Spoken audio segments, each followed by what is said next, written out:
Yeah, yeah, yeah.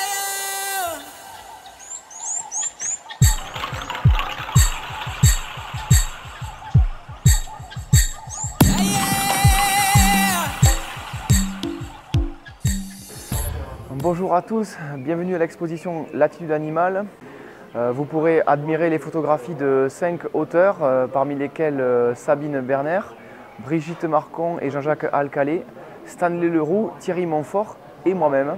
La présence exceptionnelle de Kyriakos Kaziras et Tony Crosetta, photographe animalier originaire de Drancy. Donc on va vous donner un petit aperçu de l'exposition Latitude Animale avec donc les 40 photos des 5 photographes, plus les photos de Kyriakos et Tony. Allez, c'est parti.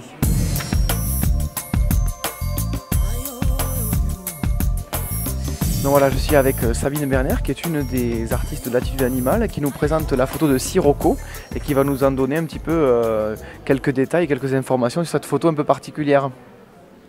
Merci.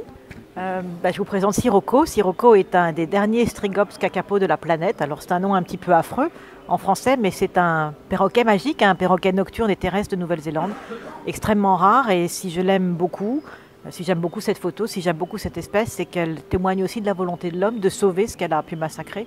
Et nous avons ici un des oiseaux qui est revenu de l'extinction, donc c'est vraiment magique. Un oiseau extraordinaire et on est extrêmement heureux de l'avoir encore parmi nous grâce au travail des gens sur place en Nouvelle-Zélande. Parfait. Merci beaucoup Sabine et puis bonne continuation pour cette exposition. Et merci de m'avoir accueilli. Avec plaisir.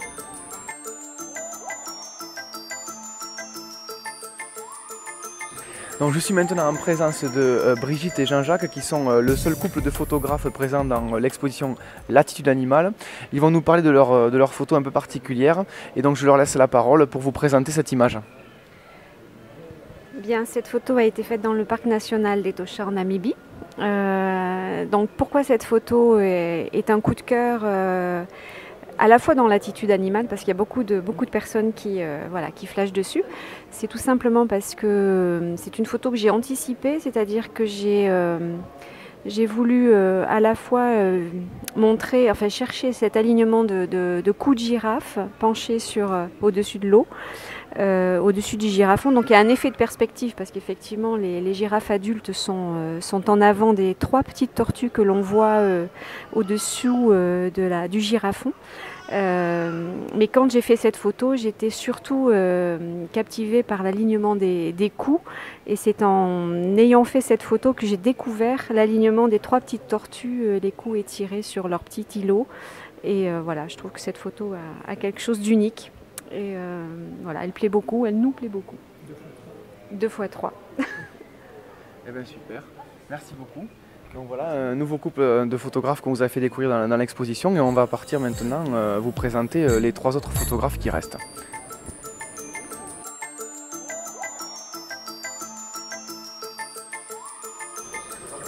Donc je suis maintenant avec Thierry, qui est un photographe qui nous vient directement de Guyane, qui va nous parler un petit peu de cette magnifique photographie de boa canin.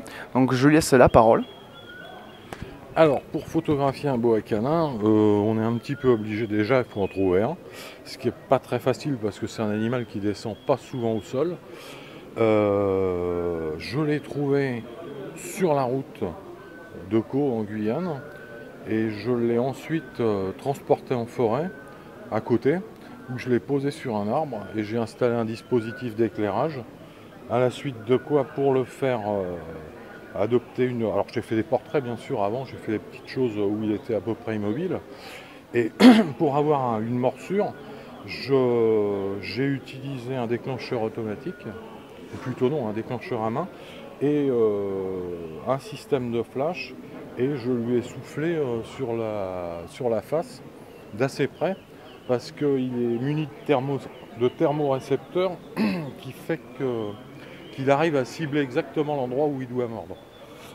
Et à ce moment-là, bon, ça déclenche la morsure. Ça ou un mouvement avec la main, mais enfin, l'air chaud, c'est idéal. Voilà comment ça s'est passé. Alors j'ai fait plusieurs essais, puis celle-là, il s'est avéré que c'était la meilleure photo de l'ensemble. J'ai eu plusieurs morsures, des fois ça sortait du cadre, des fois c'était...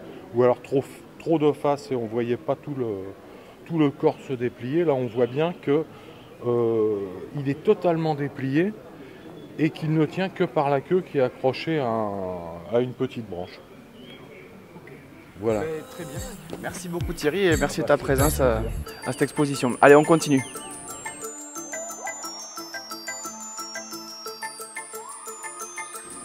Donc, je me trouve maintenant avec Stanley Leroux qui est le photographe qui nous a ramené des images des îles Falkland.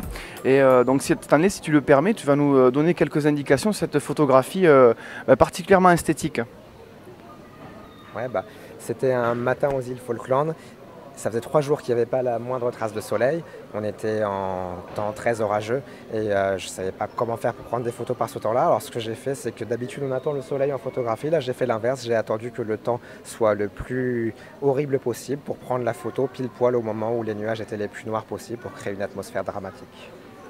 Ok, merci beaucoup Stanley. Et donc je vais vous amener maintenant vers une de mes photographies afin de clore cette présentation de la Latitude Animale 4.